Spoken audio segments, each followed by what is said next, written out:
대방열림과 함께하는 가장 확실한 영양사 합격의 길. 영양사 강의 진행 20여 년 이상, 수많은 합격생들이 추천하는 영양사 특강, 5인의 영양사 합격 전문 교수팀, 20여 년 이상 꾸준히 보완되어 온 강의용 교재. 유사상호를 주의하세요. 대방열림. 안녕하세요. 네, 식사요법 시간이고요. 자, 식사요법 같은 경우에 간단하게 말씀을 드리면은 먼저 1교시 해당이 되는 수업이에요. 그래서 1교시 시험에 해당이 되는데 1교시에 총 이제 120문제가 나오거든요. 그래서 1교시 첫 번째 시험지가 영양학 시험에 해당이 되는 거고요. 영양학하고 생화학 시험 문제가 60문제가 나옵니다. 그리고 1교시의 두 번째 시험지에 나오는 것이 바로 이제 영양교육 문제, 이게 14문제가 있고요. 그 다음에 식사요법에 여기에 영양판정에 해당이 되는 것들이 같이 포함이 돼서 나와요.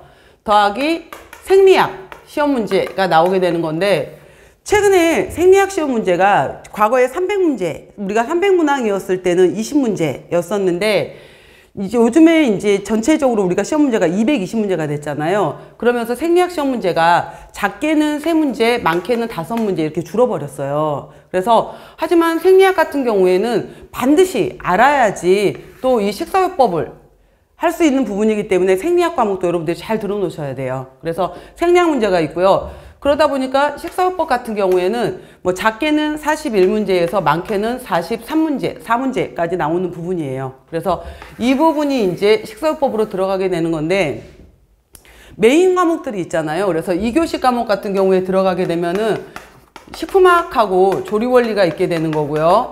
그 다음에 이쪽으로 들어가게 되면은 뭐 단체급식 비중이 이제 가장 크게 되는 건데, 단체급식에 뭐 위생도 있고, 그 다음에 경영도 있고, 뭐 마케팅도 있고, 법규도 있고 등등등등 이러한 과목들이 쭉 들어갈 거예요. 이쪽은 다 여기로 포함이 되고요.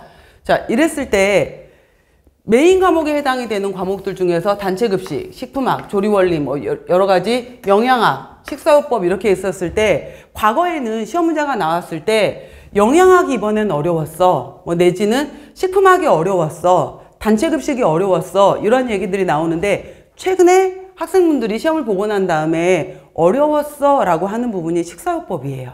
그래서 식사요법 같은 경우에 단순하게 공부를 하시게 되면 못 풀어요. 그러니까 시험 문제는 단순한데 오히려 이제 이 질병에 해당이 되는 거에 대해서 질환에 관련된 내용들을 우리가 이제 배우시게 되는 건데, 이 질환이 발생되는 말 그대로 인체에서의 기전, 생리학적인 기전을 알고 계셔야 돼요. 생리학적인, 그래서 우리가 이제 다음 시간에 들어갈 부분이 소화기계 질환이 들어간다라고 하게 되면은 입에서, 소장에서, 대장에서 어떠한 기능들이 있는지 생리학적인 기능들을 알아야 되고, 그것들이 잘못됐었을 때 이 기전을 알아야 되고, 그래서 잘못된 내용들에 따라서 질환에 해당이 되는 질병의 증상이 어떻게 나타나는지, 이런 식으로 해서 그 기전과 증상에 관련된 내용, 원인, 이런 것들을 알아보는 것이 아마 임상영양학 수업을 학부 때 배워보신 적이 있을 거예요. 그래서 임상영양학으로 이 과목을 배우셨다면은, 그러면은 질환이 발생을 했었을 때 이걸 치료를 해야 될 거 아니에요. 그래서 수술로 치료를 할 수도 있을 것이고, 아니면은 약물로 치료를 할 수도 있어요. 근데 수술로 치료를 하는 것은 의대에서 할 것이고, 약물에 관련된 것은 약대에서 할 것이고, 그러다 보니까 우리는 식사로서 이거를 치료하는 요법을 하는 것을 우리가 배우는 과목이 바로 식사요법이에요. 그래서 생리학적인 기전과 증상과 원인과 이거에 관련된 식사요법 이렇게 들어가요. 그래서 단순하게 이렇게만 물어보는 것이 아니라 기전의 증상 이렇게까지 들어가기 때문에 식사요법이 조금 어렵게 느껴질 거예요. 그래서 어렵다라고 느끼실 수 있는데, 그래서 이제 공부를 하시는 거고, 그러니까 단순하게 문제 보고 다 배우고 문제 보고 다 배우고 해서는 문제를 풀 수가 없어요. 그래서 이제 이론 공부를 한다라고 생각하시면 될 것 같아요. 자, 먼저 보시면은 여기 1장에서 항상 공부를 하시기 전에 여기 해당이 되는 차례 부분을 봐보세요. 그래서 첫 번째 시간이니까 제가 말씀을 드리는데, 어떤 과목이든지 간에 공부를 하실 때 공부를 잘 하는 방법이 있어요. 잘 하시는 방법이 있는데, 어차피 우리 시험 같은 경우에는 220문제 중에서 전체적으로 60%를 맞으셔야 되는 거잖아요. 60%만 맞으면 합격이에요. 합격이고, 그 다음에 전체적으로 여기 60문제, 여기 60문제, 식품함기 조리원리 40문제, 단체급식, 위생, 법규 이 관련된 과목으로 해서 60문제에서 220문제거든요. 40문제, 60문제, 100문제, 60문제, 60문제에서 220문제인데 각각의 여기 하나, 여기 하나, 여기 하나, 여기 하나 해서 과목당 40% 이상을 맞아둬야 돼요. 그래서 전체적으로 내가 다 맞았어. 다 맞았는데 여기 식사요법에 들어가 있는 과목이 60문제이잖아요. 두 번째 과목이. 여기 60문제 파트에서 내가 40점에 해당이 되는 24문제 이상을 못 맞았다 라고 하게 되면은 아무리 전체적으로 점수를 다 맞았어도 한 과목이라도 40%가 안 넘게 되면 꽈락이에요. 떨어져요.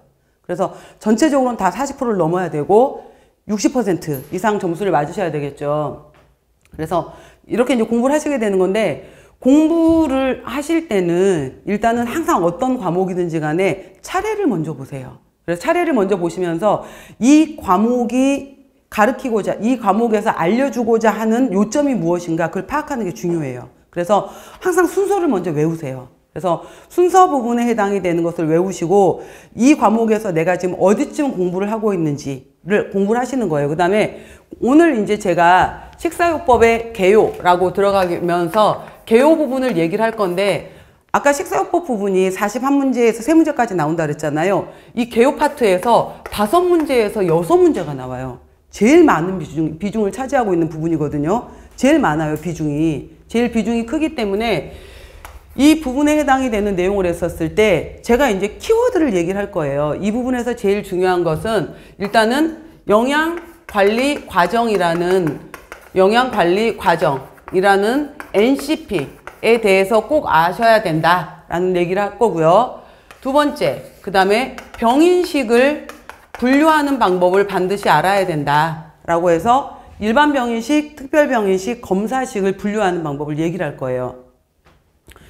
이제 여기서 제가 지금 말했던 것처럼 일반 병인식, 특별 병인식, 검사식 얘기는 그 다음에 외우는 거예요. 그 다음에 외우는 거고요. 큰 단어로 영양관리 과정, 병인식 이 단어를 먼저 정리를 하시는 거예요, 머릿속에. 그 다음에 세 번째는 바로 이제 영양을 바로 이제 급식, 영양을 공급하는 방법에 대해서 얘기를 하게 될 건데, 여기 방법 중에서 경관급식에 대해서 얘기를 할 거고요. 정맥영양법에 대해서 얘기를 할 거예요. 그래서 이 키워드가 있게 되고요. 네 번째 해당이 되는 것이 바로 식품 교환분표에 대해서 얘기를 할 거예요. 그러면은 첫 번째 시간이 지났을 때 이거 식품 교환분표 못 외워요. 외우실 수가 없어요. 그렇더라도 오늘 개요 시간에 중요하다고 했던 키워드는 이러한 내용들이었어를 머릿속에 먼저 정리를 하시는 거예요. 그래서 큰 개요를 먼저 잡으시고 작게 들어가시는 거예요. 그 다음에 작게 계속 외우시는 거고요. 처음에 공부를 이제 하고 그 다음에 이제 조금 내가 늦게 이제 좀 다른 친구들보다 약간 나이가 있어서 공부를 한다라고 하게 되면은 저도 마찬가지로 저도 최근에 뭐 몇 년 전에 다시 이제 자격증 공부를 해본 적이 있었는데 강의 시간에 다 이해가 되는 거예요. 내가 다 아는 내용이야 이랬었는데, 그래서 이제 저도 그거 70점 이상을 맞았어야 됐거든요. 그래서 이제 그 전날에서야 이제 시험 공부 좀 해볼까 이러는데, 이러고 나서 딱 책상에 앉았는데 외워야 될 거 아니에요. 시험을 봐야 되니까. 근데 전부 다 눈에서 반사가 되는 거예요. 글자가. 이거 머릿속에 들어오지도 않아요. 한 귀로 듣고 한 귀로 흘린다라고 표현하잖아요. 한 귀로 들으려면 들어라도 와야지. 웬걸? 눈에서 반사가 돼서 글씨가 입력 자체가 안 되더라고요. 근데 결국은 반복밖에 없어요. 계속 이제 반복 하시다가 계속 하시는 거고, 그 다음에 제가 수험 공부하시는 학생들한테 항상 하는 얘기가 있어요. 항상 하는 얘기가 있는데, 공부를 할 때는 왜냐고 묻지 마세요. 이거 외우세요. 이거 시험에 나옵니다. 이거 중요합니다. 라고 말하게 되면은 그냥 받아들이세요. 여기서 이제 왜 그러느냐, 뭐 때문이냐, 이거 왜 그렇게 된 거냐, 이렇게 묻기 시작하면 공부가 외워지지가 않아요. 그냥 중요하다라고 하게 되면은 일단은 그냥 받아들이면서 무조건 외우시는 거고, 그때 그 말 틀린 것 같아. 왜 저렇게 말했지? 라는 것은 합격하신 다음에 논문을 쓰세요. 그래서 네이처지에 내세요. 그럼 그때 하셔도 돼요. 그러니까 수험 공부는 그냥 맞다 틀리다가 있는 거예요. 그래서 그렇게 이제 공부를 좀 이제 마음을 내려놓고 그냥 다 받아들이겠다라는 식으로 공부를 하셔야 될 것 같아요. 자, 그래서 항상 보실 때 차례를 보시고 차례 부분에서 이제 어디쯤 하고 있는지를 봐보세요. 자, 1장 부분에서 식사요법의 개요 파트에서 5개, 6개 정도가 나와요. 5, 6문제 정도가 나오고 써보세요. 그 다음에 위 장관 질환에서 4문제 정도가 나오고요. 간, 담낭, 췌장 질환에서 3, 4문제 정도가 나오고요. 체중 조절, 그러니까 비만, 저체중, 식이이상증 이쪽에서도 3, 4문제가 나오고요. 당뇨 파트가 시험 문제가 제일 많이 나와요. 5, 6문제. 여기도 많이 나오고요. 심혈관계 질환도 5문제 정도가 나오고요. 신장 질환 같은 경우에도 4문제 정도가 나오고요. 빈혈 1문제, 2문제 정도가 나오고요.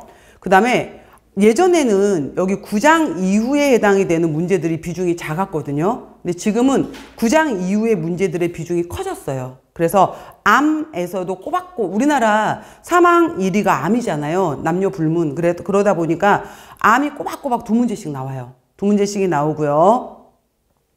면역, 수술, 화상, 그 다음에 또 호흡기 질환이 많아지잖아요. 폐혈증부터 시작해서 여러 가지 폐렴 이런 것들이 많아지다 보니까 4문제, 5문제 10장에서도 많이 나오고요. 신경계 및 골격계 질환 1문제, 2문제 정도 나오고요.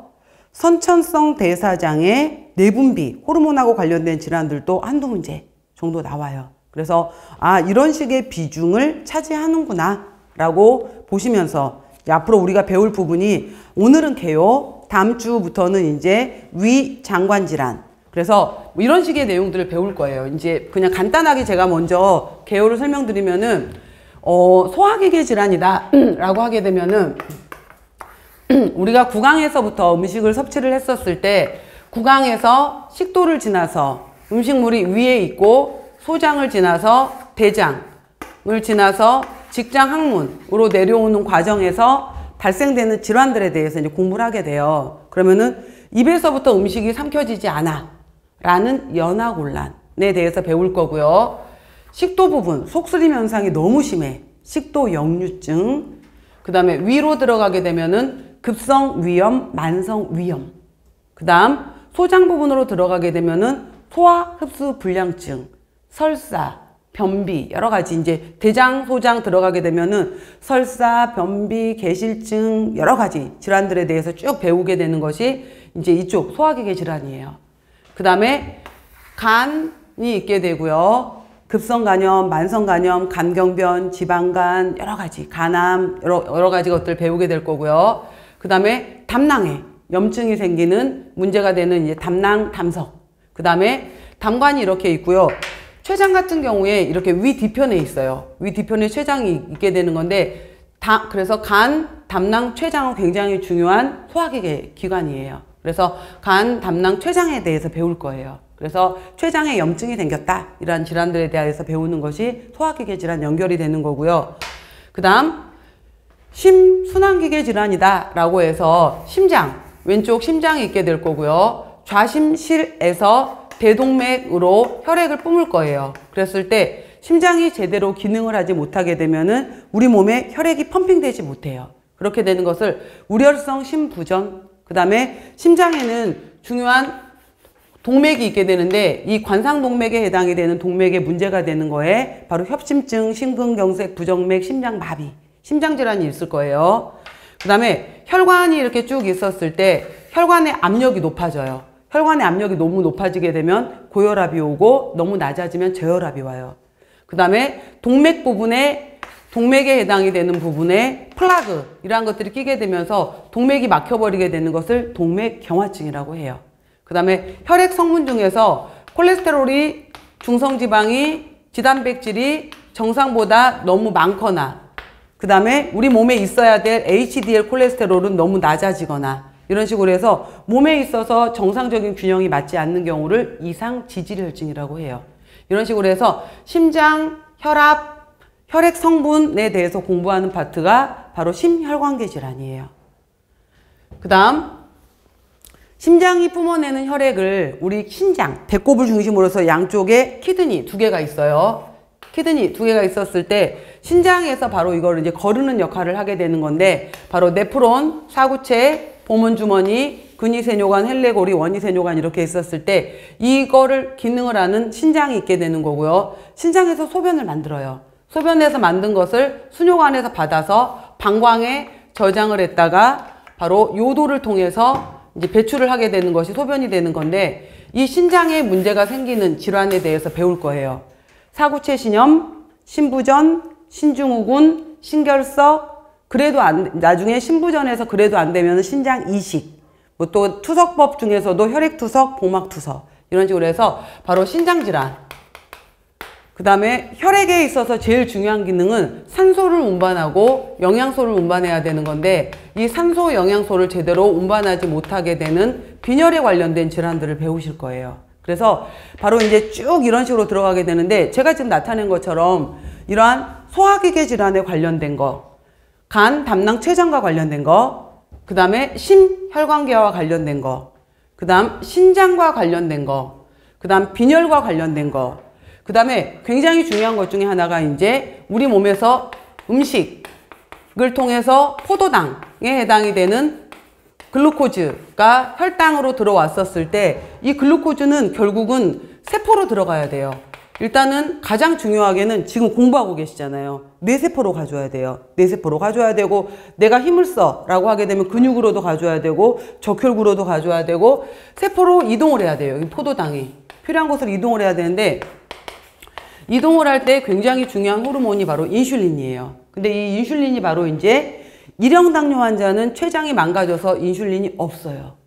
2형 당뇨 환자는 비만이에요. 그래서 혈액 속에 포도당이 많이 있는데도 불구하고 혈액 속에 포도당이 많아졌는지 적어졌는지 감지를 못하는 거예요. 이거를 인슐린 저항성이 증가했다라고 얘기를 하게 되면서 이 많은 포도당을 대사를 시키지를 못해요. 무용지물이야. 이건 있어봤자. 그러니까 있어봤자 필요가 없으니까 결국은 신장을 통해서 이것이 쓰이지를 못하게 되니까 소변으로 다 쏟아져 버리는 거예요. 그래서 당이 소변으로 쏟아져 나온다라고 해서 당뇨라고 하는 거예요. 근데 쏟아져 나올 때 포도당만 쏟아져 나오느냐? 물도 같이 끌고 나가요. 몸에 있어야 될 물을 막 끌고 나가 버리니까 나는 항상 갈증이 나요. 나는 항상 뭔가를 마시고 싶어요. 내 세포는 에너지가 못 들어오니까 나는 항상 배가 고파요. 이런 식의 기전이 발생하는 것이 바로 당뇨가 되는 거예요. 그래서 이러한 당뇨 환자들한테는 어떻게 식사요법을 해줄까? 이러한 것들. 그래서 이러한 질환들이 발생했었을 때 각각 우리는 어떻게 식사요법을 할까? 이걸 배우는 게 이제 우리 과목이에요. 그래서 아, 이런 내용들을 배우는 거구나. 그 다음에 제일 중요한 챕터들은 이 내용들이거든요. 그래서 제가 계속 지금 반복을 일부러 하는 거예요. 그래서 아, 이러한 것들이다. 소화기계 관련돼 있고 간, 담낭, 췌장이 연결되어 있고 심혈관계가 관련되어 있는데 심혈관계는 심장과 혈관이 연결되어 있는 거구나. 그 다음에 신장에서 걸러주는 역할에 대해서 키드니, 신장 얘기를 했고 그 다음에 빈혈하고도 관련이 되어 있었고 혈액 속의 포도당을 바로 대사를 하지 못했을 때 문제가 되는 당뇨질환이 가장 큰 챕터들이에요. 그래서 이러한 것들에 대해서 우리는 어떻게 식사요법을 할 것인가 라는 것을 배우는 부분이다 라고 생각하시면 돼요. 자, 이렇게 해서 이제 식사요법 부분이 들어가게 됩니다. 자, 이렇게 해서 이제 간단하게 제가 정리를 해 드렸고요. 그 다음에 보시면은 이제 오늘은 이제 본격적으로 첫 번째 챕터에 해당이 되는 제1장 식사요법의 개요라고 했죠. 자, 이거 써놓으세요, 여러분들. 식사요법의 개요 부분에다가 가장 중요한 키워드가 4개라는 거. 그래서 첫 번째가 영양관리 과정. 그래서 1번 봐보세요. 1번. 아니면 쓰지 않으실 거면은 그 1번 색깔펜 갖고 계시잖아요. 1번에 영양관리 과정 이렇게 해서 Nutritional Care Process NCP 이 단어가 있고요. 넘겨보세요. 넘기셔서 그 다음에 2번에 병원식의 종류 나누어져 있죠. 2번이 병원식이고요. 또 쭉 넘기세요. 3번이 영양지원법이 있죠. 그래서 그 표에서 제가 영양지원법에서 경장, 정맥 이렇게 나누어질 거예요. 그 표, 8페이지 표 얘기한 거예요. 그 다음에 쭉 넘기셔서 12페이지에 보시면은 식품교환군표 있잖아요. 그래서 이 4가지가 키워드예요. 바로 이 이러한 것들에 해당이 되는 것들이 전체 4가지. 그리고 여기에서 시험 문제가 작게는 5문제, 6문제까지 나와요. 5, 6문제가 나오는 거기 때문에 다 중요해요. 여기 챕터 부분들이. 자, 1장 들어갈게요. 앞으로 보세요, 이제. 자, 식사요법은 의사의 진단에 따라서 영양원리를 기본으로 한다. 아직은 영양사가 단독으로 하진 못해요. 그래서 질병의 종류, 건강 상태에 따라서 여러분들이 영양학이나 단체급식은 일반인이 대상이에요. 일반인이 대상인데 식사요법은 환자가 대상이에요. 환자가. 그래서 질병의 종류라는 말이 나와요. 그래서 첫 번째는 이 사람들에게, 자, 밑줄, 영양 상태를 증진한다. 두 번째, 질병을 치료한다. 세 번째, 합병증을 예방한다. 네 번째, 질병 재발을 방지한다. 이 4가지가 식사요법의 목적이에요. 아, 이런 게 목적이구나 보시면 되고요. 자, 첫 번째 키워드 뉴트리셔널 케어 프로세스, 영양 관리 과정.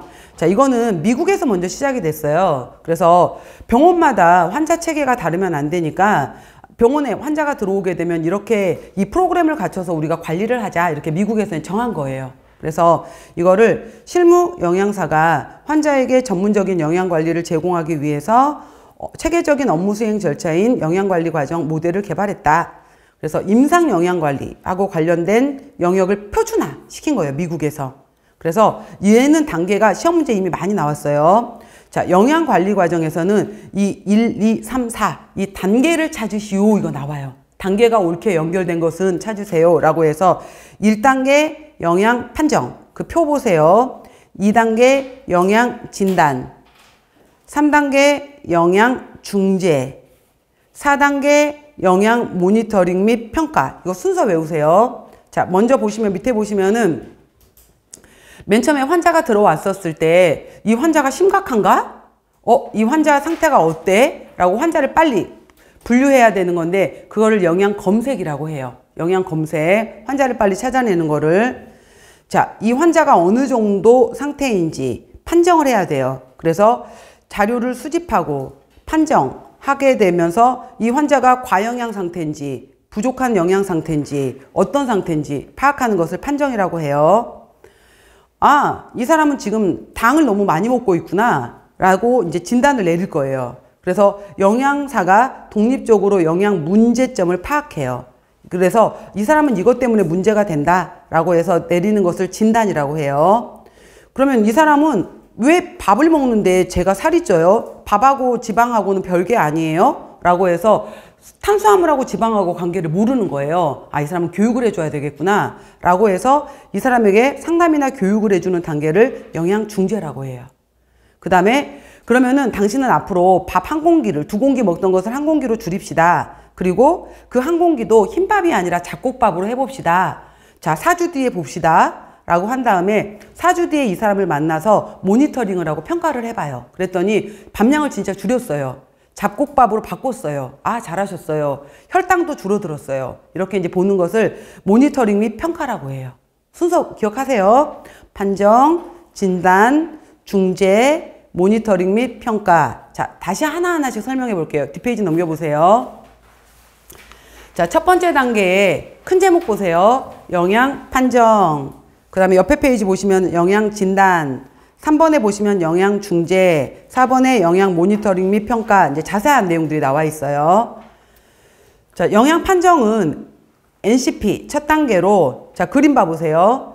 이 사람의 24시간 여러 가지 식사 조사를 해볼 수도 있고요. 그 다음에 우리가 왜 병원에 갈 때 문진표 작성하잖아요. 과거에 뭐 수술 받으신 적이 있나요? 뭐 직계가족 중에 이러한 질환을 가진 적이 있나요? 이렇게 작성해 가잖아요. 이러한 과거력을 알아보는 게 있고요.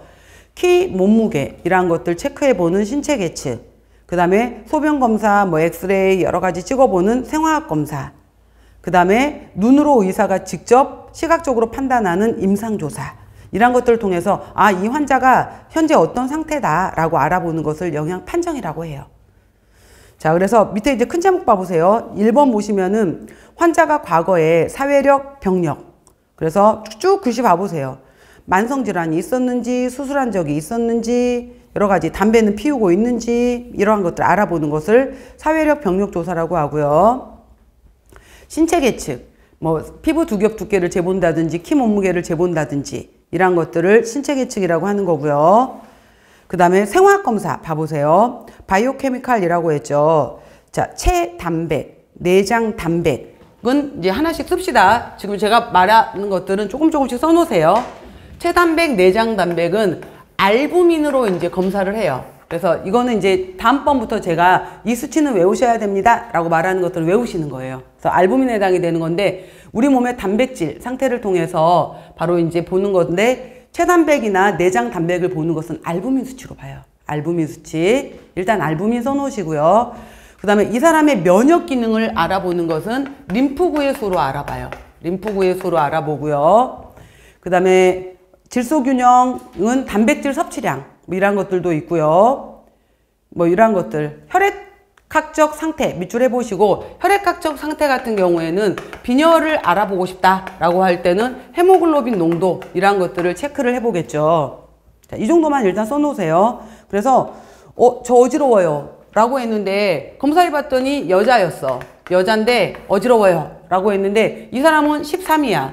이 사람은 아무 말 안 했는데 이 사람은 10이야. 라고 했었을 때 어지럽다고 말은 했지만은 실제로 검사해 보니까 멀쩡한 거예요. 그래서 근데 이 사람은 자기는 아무 별 증상이 없는데요 라고 했는데 여자인 경우에는 10이 아래면 빈혈이거든요. 당신은 빈혈입니다. 이렇게 진단을 내려줄 수 있는 객관적인 숫자가 바로 이러한 숫자다 이 말이에요. 생화학 검사가 객관적인 숫자다라는 거.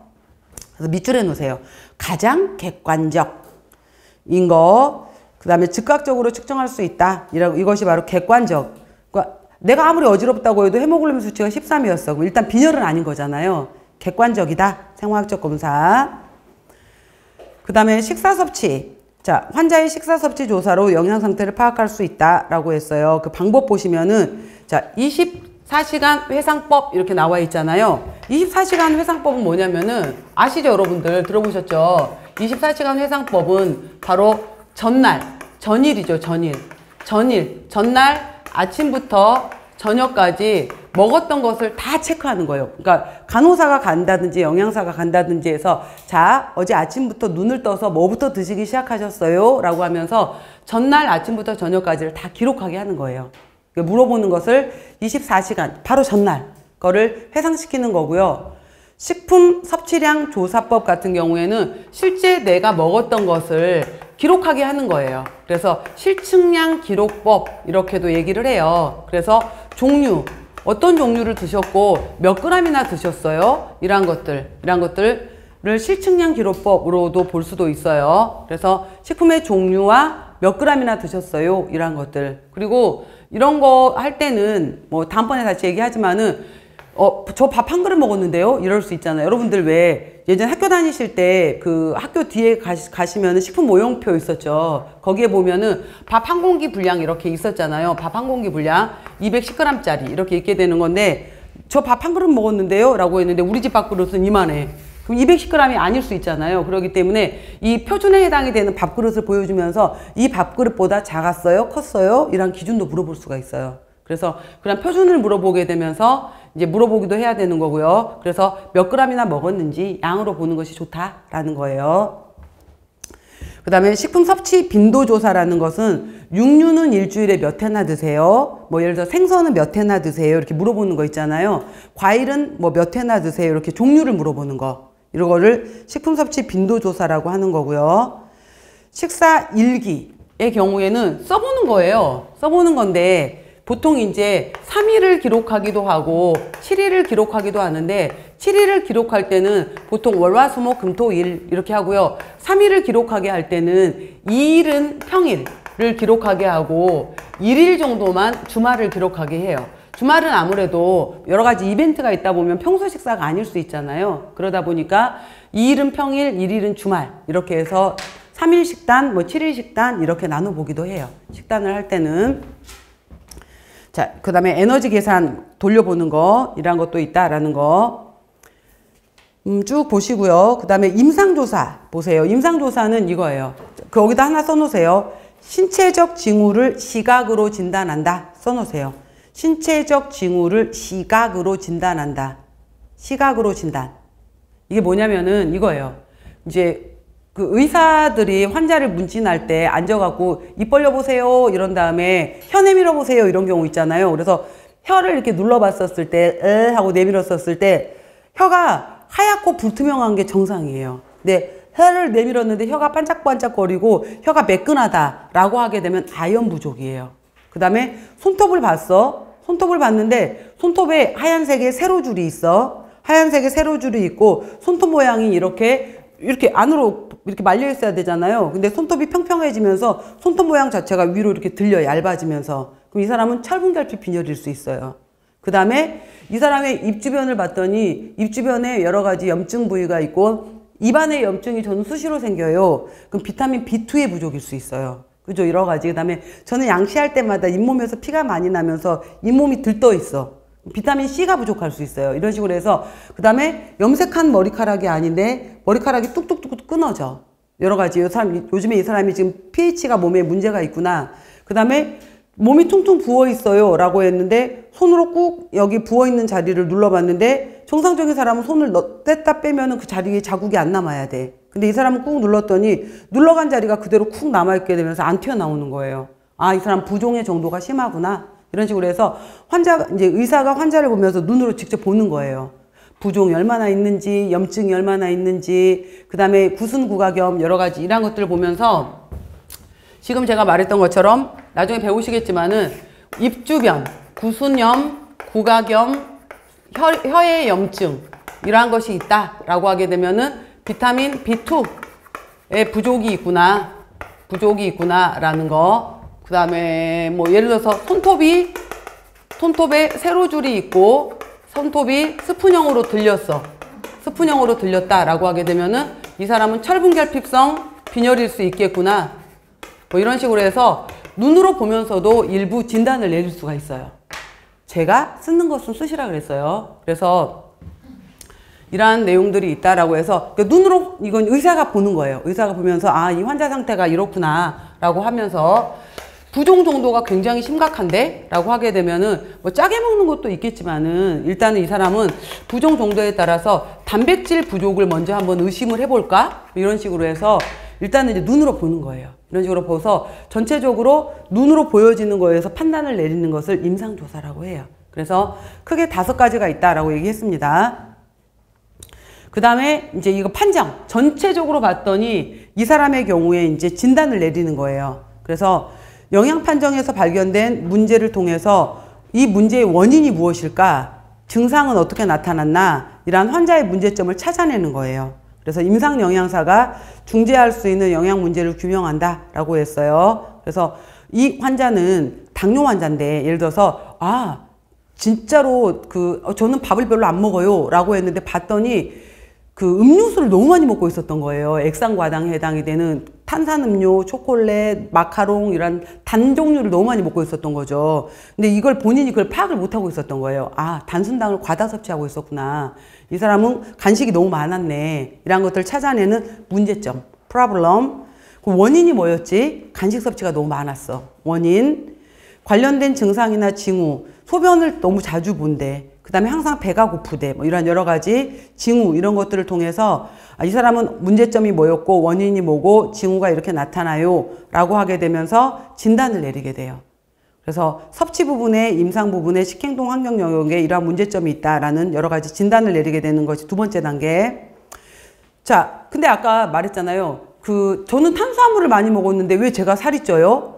그죠? 지방 아니에요. 살찌는 것은 전혀 모르는 거예요. 그럼 교육을 해줘야 될 거 아니에요. 그 다음에 나는 콜레스테롤이 왜 높아요? 라고 했었을 때, 몰랐을 때, 그러니까 지방을 먹더라도, 지방 종류를 먹었을 때, 예를 들어서 식물성 기름을 먹었을 때와 동물성 기름을 먹었을 때 차이점을 얘기해 주는 거죠. 식물성 기름의 경우에는 불포화 지방산이 있기 때문에 우리 몸에 들어오면은 에너지로 대사가 돼요. 근데 동물성 지방에 해당이 되는 소, 돼지 이러한 것들에 해당이 되는 기름들은 몸에 들어오면 축적대사로 넘어가기 때문에 같은 지방을 먹더라도 불포화 지방을 먹어야 돼요. 이런 걸 알려주는 거예요. 이런 알려주는 것을 이제 중재라고 하는 거예요.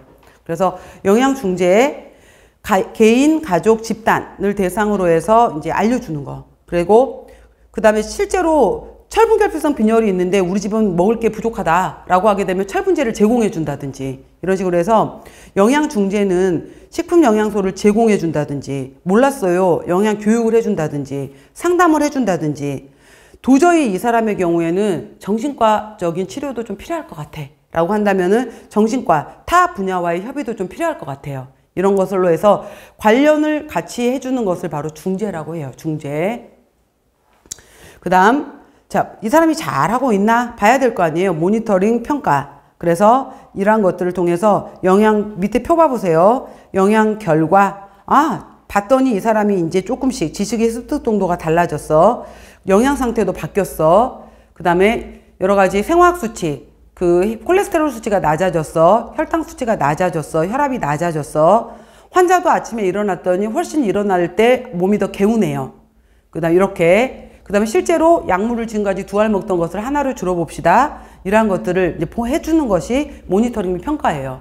만약에 했더니 이 사람은 전혀 개선이 안 됐어 라고 하게 되면 다시 교육해준다든지 다른 방법을 또 찾아봐야 돼요. 자, 이걸 NCP라고 해요. 크게 보세요, 여러분들.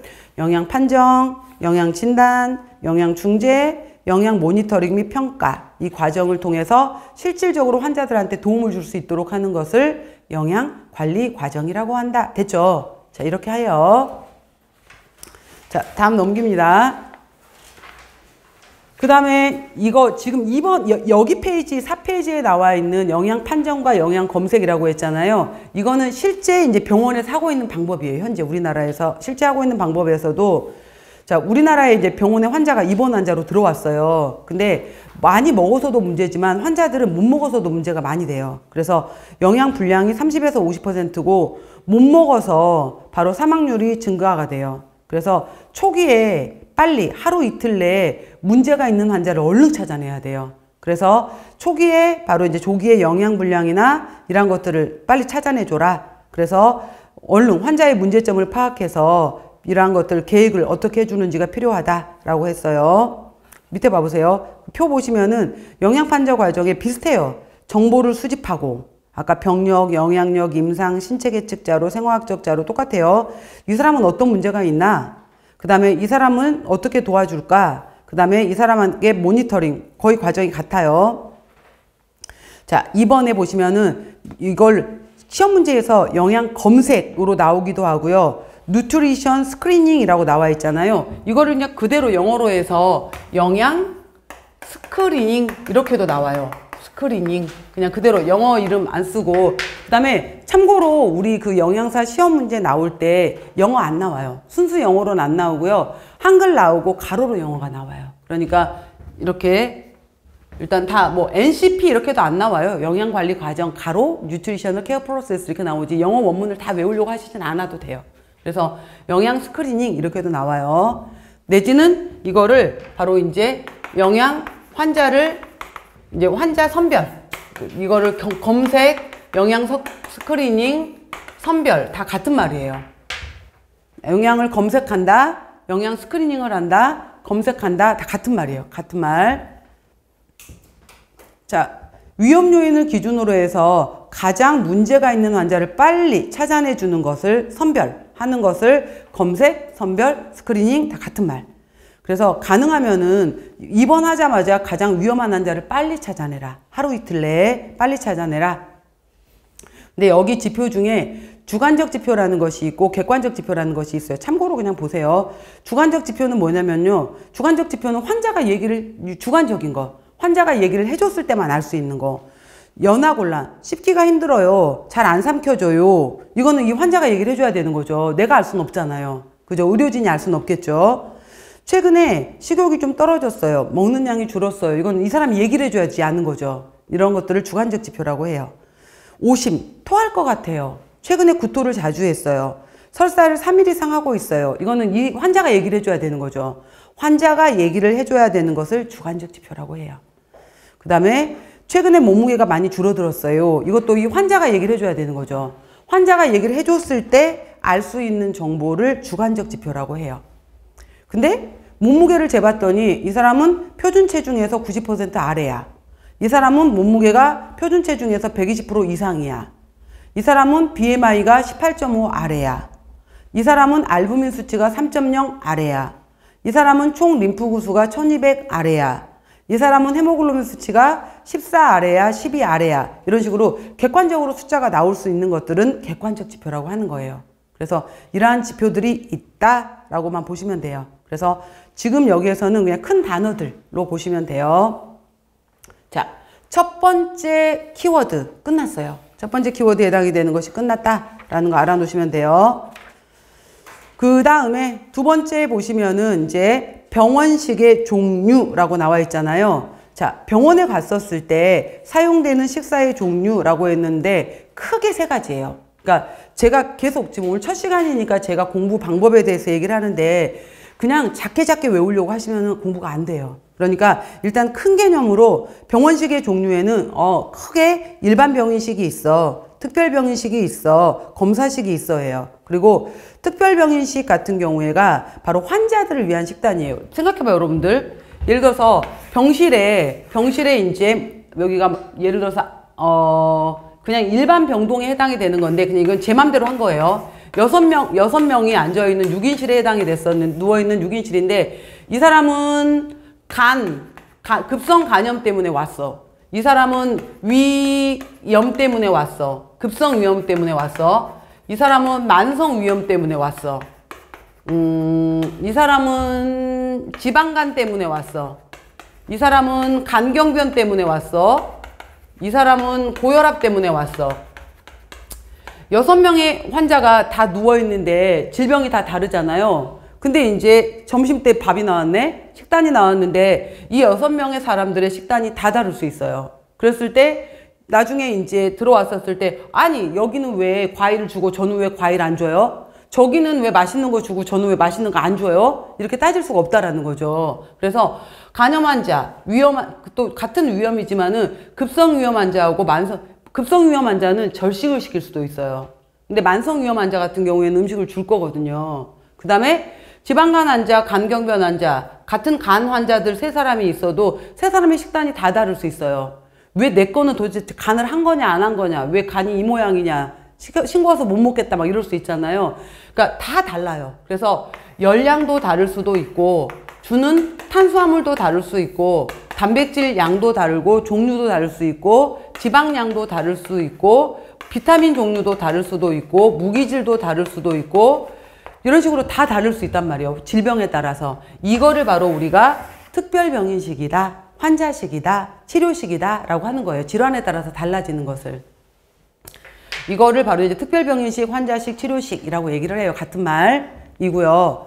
그 다음에 일반 병인식은 그냥 내가 이제 전신마취 깨고 난 다음에 대부분 사람들이 제일 먼저 기다리는 게 뭐예요? 전신마취 하고 난 다음에 방귀 소리 기다리잖아요. 언제쯤 배에서 가스가 나오나? 가스 기다리잖아요. 근데 그 가스를 기다린다는 의미가 뭐냐면은 장이 이제 운동을 하기 시작했고 장에서 음식을 받아들일 준비가 되었다라는 뜻이에요. 그러면 이제 그때부터 음식을 주기 시작하는데 그때 주는 것이 바로 첫 번째 단계 때 주는 게 유동식이에요. 그 다음에 조금 더 이 사람이 이제 한 끼, 두 끼 줬더니 조금 더 장이 편안해졌어. 그럼 이제 죽을 줘요. 죽식으로. 연식을 줘요. 조금 더 괜찮아졌어. 라고 하게 되면은 진밥에서 일반식으로 넘어가요. 이런 식으로 쭉 환자가 이제 장 받아들이는 정도에 따라서 달라지는 것을 일반병인식이라고 해요. 받아들이는 정도에 따라서. 검사식에 해당이 되는 것은 이거는 이 환자를 치료하고자 하는 것이 아니라 말 그대로 검사하기 위한 거예요. 검사예요. 그래서 지방비원 검사는 소화흡수 능력, 그냥 안 쓰셔도 돼요. 지금은 레닌 검사는 고혈압을 알아보는 검사, 칼슘 검사, 분변 자멸 검사는 어디서 출혈이 있었나 알아보는 검사, 뭐 바륨 검사도 있고요. 갈색 세포층 검사는 에너지 대사 검사, 5하이드록시 인돌 아세틱 액시드는 암을 알아보는 검사, 이런 식으로 해서 뭔가를 알아보기 위해서 사용하는 것을 검사식이라고 해요. 그래서 이런 식으로 이제 크게 3가지로 나누어진다라는 게 있습니다.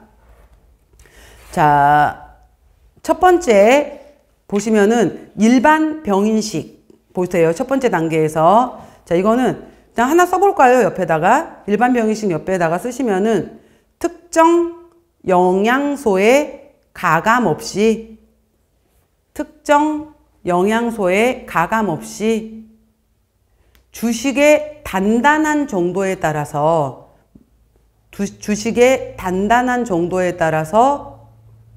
식사의 질감을 조절했다. 특정 영양소에 가감 없이 주식의 단단한 정도에 따라서 식사의 질감을 조절. 그러니까 처음에 미음, 그러니까 굉장히 물만 줬다가 미음으로 줬다가 죽으로 줬다가 진밥으로 갔다가 일반 밥으로 간다 이 말이에요. 이렇게 이제 환자가 받아들인 정도에 따라서 그게 일반병의식이에요.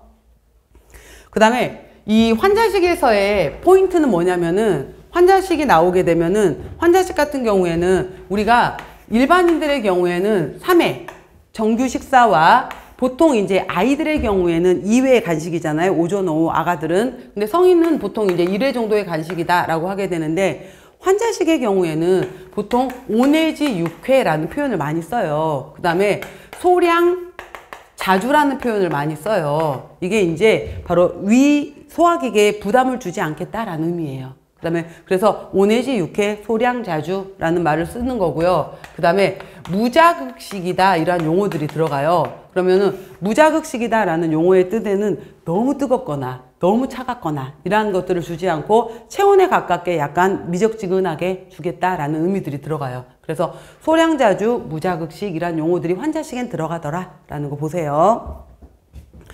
자, 1일 5 내지 6회 질과 양과 섭취 시 온도 당연히 위생적으로 취급해야 되겠죠. 그 다음에 이제 장이 막 이제 움직이기 시작한 거예요. 그러니까 저잔사 저섬유 소식이다라고 했었는데 다음번에 더 자세히 하겠지만은 저잔사에는 8g 미만으로 써놓으세요. 그 다음에 저섬유 소식에서는 10에서 15g 미만. 자, 평소에 건강한 사람들의 경우에는 섬유소에 해당이 되는 것들 현대인들 섬유소 섭취량이 너무 적다 보니까 대장암, 직장암이 오는 거거든요. 그러니까 건강한 사람들은 섬유소 많이 먹어라 라고 하잖아요. 그래서 보통 20에서 30g 정도까지 먹는데 환자들의 경우에는 저잔사는 8g 아래, 저섬유소식은 10에서 15g 아래로 섬유소를 줄이는 거예요. 왜? 장을 자극하지 않으려고요. 처음에는 장을 자극하지 않으려고 조금 줄여줘요. 8g 아래, 10에서 15g 아래로 줄여주는 것을 저잔사, 저섬유라고 한다. 잔사의 의미는 뭐냐면은 대장 내에서 찌꺼기가 최대한 안 남게, 그래서 장을 최대한 자극하지 않게 하는 것을 저잔사라고 해요. 자, 여기 유동식의 경우에는 바로 이거 밑줄에 놓으세요. 수분이에요, 수분. 수분이 주 목적이에요. 사람에서 60에서 70%가 수분이잖아요. 사람이 그 정상적인 몸무게를 갖고 있는 사람들의 경우에 물만 있으면은 20일에서 30일까지 버틸 수 있어요. 먹지 않고도 물만 주면은 지방 때문에. 그래서 근데 반드시 물이 없으면 죽잖아요. 수분이 첫 번째는 공급이에요. 그래서 열량이나 단백질은 부족한 편이다. 그래서 그냥 한 끼 내지는 하루 정도로 끝나요. 이거는. 자, 맨 첫 번째 단계가 맑은 유동식이에요. 자, 600kcal라고 써놓으세요. 맑은 유동식이고 뒤쪽에서 제가 다시 얘기할게요. 600kcal 정도 해당이 돼요. 그러니까 정상, 이따 다시 얘기하겠지만은 정상 성인 남자는 하루에 2,400에서 2,600이 필요해요.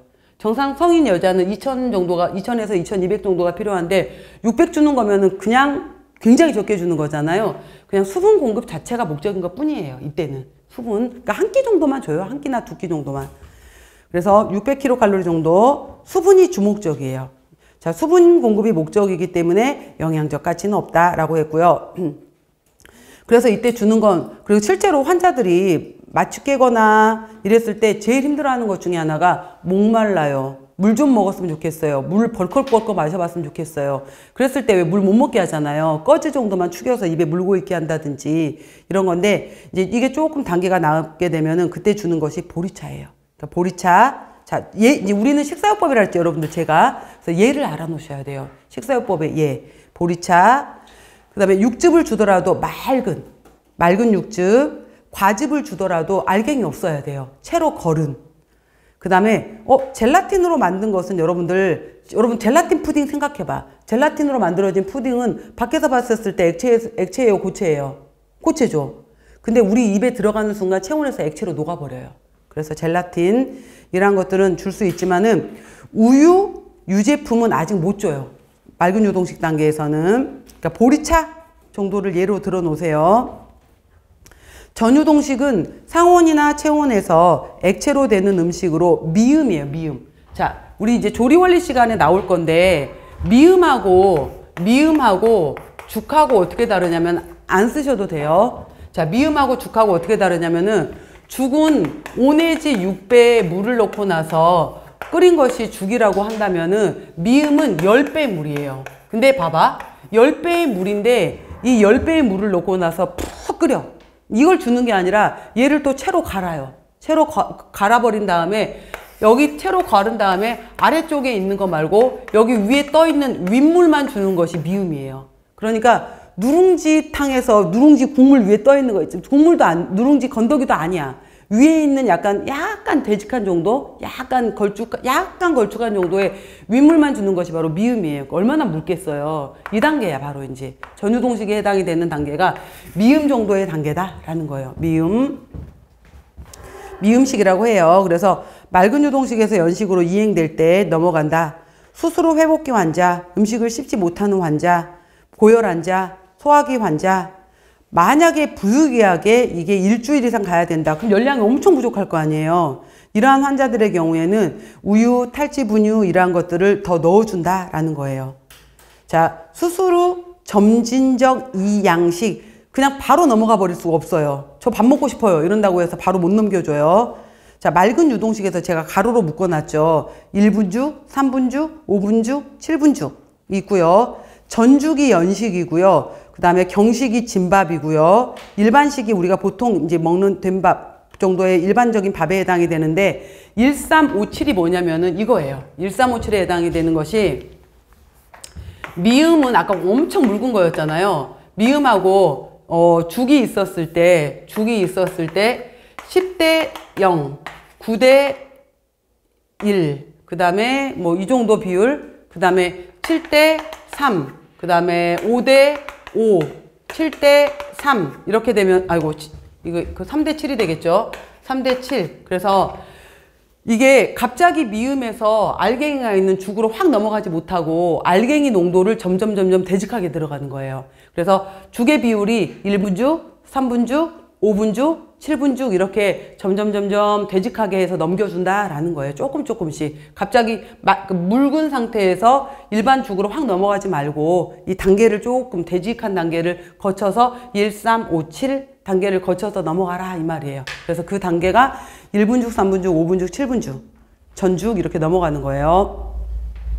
자, 이것만 하고 잠깐 쉴 건데요. 찬 유동식은 뭐냐면은 지금까지 환자들한테는 미지근한 거 준다면서요. 근데 일부러 차가운 걸 먹을 수 있는 환자들이 있어요.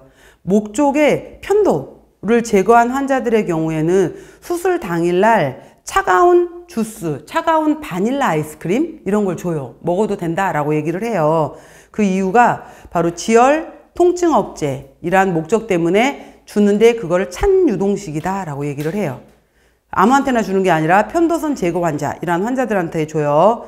대신 신맛 강한 주스. 자, 신맛 강한 주스에서 pH 3 정도에 해당이 되는 신맛 강한 주스의 가장 대표적인 것이 뭐냐면은 토마토 주스, 그 다음에 오렌지 주스 정도의 느낌을 우리가 신맛 강한 과일이다 라고 얘기를 해요. 그래서 뒤쪽에서도 우리가 위염에서도 나올 때 자극적인 음식은 급성위염, 만성위염 환자들한테 제한한다 라고 했었을 때 거기에 바로 들어가는 게 또 토마토 오렌지예요. 그러니까 토마토 오렌지 나오면 이거는 신맛이 강하구나 라고 기억을 해 놓으세요. 잠깐 여기까지 하고 들어가도록 할게요.